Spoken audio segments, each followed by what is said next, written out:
Hello, scaredy cats, it's me, Scaredy Matt. Ah, a ghost! Just kidding. Welcome to the Spookabation, which is still what we're going with. There's so many names we could have chosen, but we've now succumbed to the spooky costs fallacy. Since none of us can go to a Halloween party, I'm bringing one to you virtually through the power of the internet. Candy corn, anyone? All month, we're temporarily shifting our focus away from horror media and onto spooky media, and I will not explain the distinction. I love the Addams Family. I love them like I love my real family, who are notably neither creepy, kooky, mysterious, spooky, or altogether ooky. I don't even know what ooky means, but I know that my family, not it.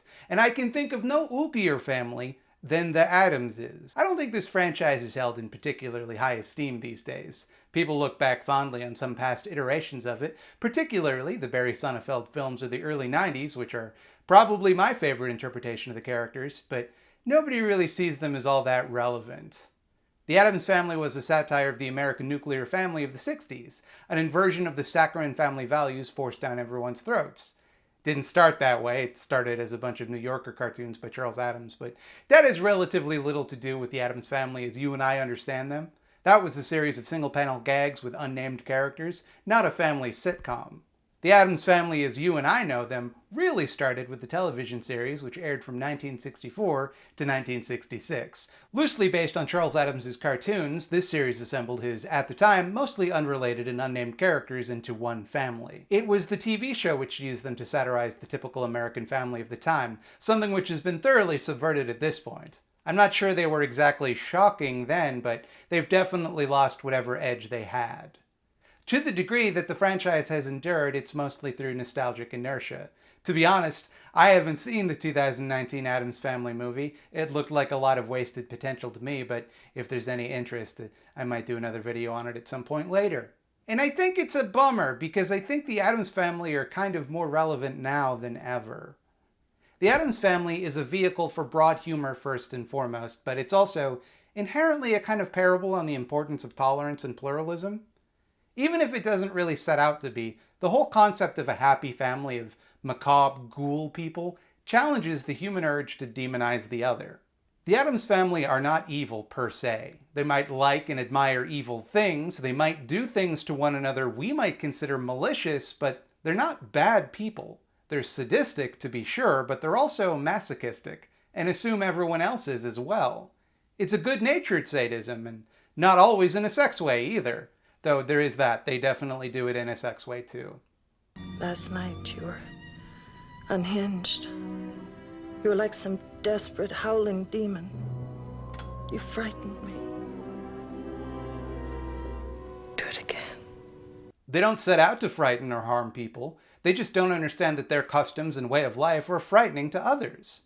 They're in fact warm, caring, and inviting to strangers. They're enthusiastic and generous members of the community, even if their contributions are usually something grotesque. A perfect night for Halloween. You must come in and celebrate with us. Sorry, we got other plans. On second thought, we'll take you up on that offer. Splendid. Our neighbors have given these gentlemen hundreds of dollars in trick or treat. And I was going to give you apples. My apologies, gentlemen.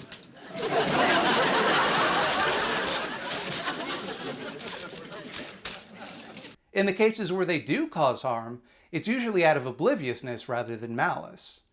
The harm they do is cartoony, and its recipient either shrugs it off or, deserved it. Also, they're a very emotionally healthy family. Like, Gomez and Morticia are madly in love with one another. They dote on their children, whose interests and hobbies they encourage, even when they don't understand.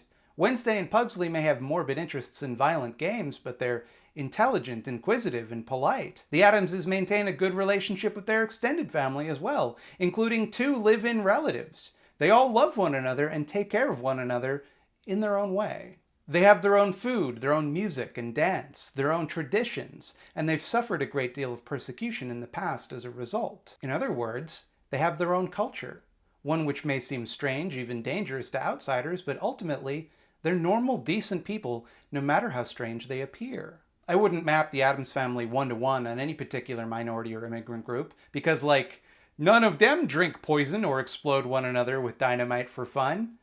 They represent the most extreme version of the idea of an outside culture, one that on its surface seems to be in direct contrast with everything we all value. Sonnefeld's first Addams Family movie makes this comparison the most explicit. They make the Addams Family out to be some sort of parallel society with hundreds of people. Gomez talks about the mamushka, a special Addams Family dance being passed down for generations. Morticia lectures Fester about the values of the family and how much they've lost to small-minded outsiders, and tells him the family motto. And our credo, sic gorgiamus allos subjectatos nunc. We gladly feast on those who would subdue us. Not just pretty words. As an Addams, you understand completely, don't you? Addams Family Values extends the metaphor further with the family's anxieties over assimilationism. Fester is brought into a new home where he starts to look like a crude approximation of a normal person. Their new baby, Pubert, begins to lose his Addamsiness, while two annoying chipper camp counselors attempt to brainwash Wednesday and Pugsley. It's not merely that the Addams are feared and disliked, but they also face pressure to conform to the dominant culture. And their refusal to do so is framed as a noble thing to do. You root for them. And I think this is an experience that many people can relate to. The fear that your culture could be swallowed up and replaced by the broader culture it resides within. That your children will let your traditions and customs die, and how difficult it can be to keep those things alive within a hegemonic order that seeks to stamp them out. You don't have to be born into an underrepresented culture to experience this either. It also maps pretty neatly onto the queer experience. Being demonized simply for being different, and finding a community of other people who are different in the same way. But what I think makes the Addams Family so powerful is that they don't let this persecution get them down.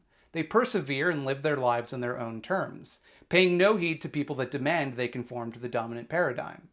Their lives are not defined by the people who wish to subdue them. They gladly feast on them. They just act as they please and everyone else be damned. They do what they want to do, say what they want to say, live how they want to live, play how they want to play, dance how they want to dance, kick and they slap a friend. The Addams Family, snap, snap. I think right now we live in a moment of accelerating xenophobia and intolerance. Immigrants, people of other religions, LGBTQ+ people, Black, Indigenous, and people of color all face mounting threats from far-right extremists and a culture of indifference and hostility which treats their lives as less important than that of everyone else. Hate crimes are on the rise, dangerous ideologues are gaining power and becoming more and more open with exterminationist rhetoric. Characters like the Addams Family are entertaining, but they also inculcate a deeper truth, that it's unwise to be suspicious and unwelcoming to strangers who appear different. That you can survive and flourish even within a culture which treats you as lesser. That no matter how the wider world views you, you are a human being who can love and be loved. That people can have wildly different perspectives and values without being something to be feared or scorned. All the while avoiding the type of schmaltzy faux positivity that makes messages like that occasionally ring hollow. Do I think that resurrecting this franchise can heal our divisions? No, obviously not. It would take the combined power of the Addams Family and the Munsters, and maybe even the hilarious house of Count Frightenstein or the groovy Ghoulies to do that. Thanks for watching this video. If you liked it, there's a button you can press on YouTube that will signify that very fact. You can also subscribe here for more videos about horror movies and media every Tuesday at 12 p.m. Eastern Standard Time. Hope you liked this. This is a weird video to make about how seriously I take the Addams Family and why I think they're great. I hope you do too.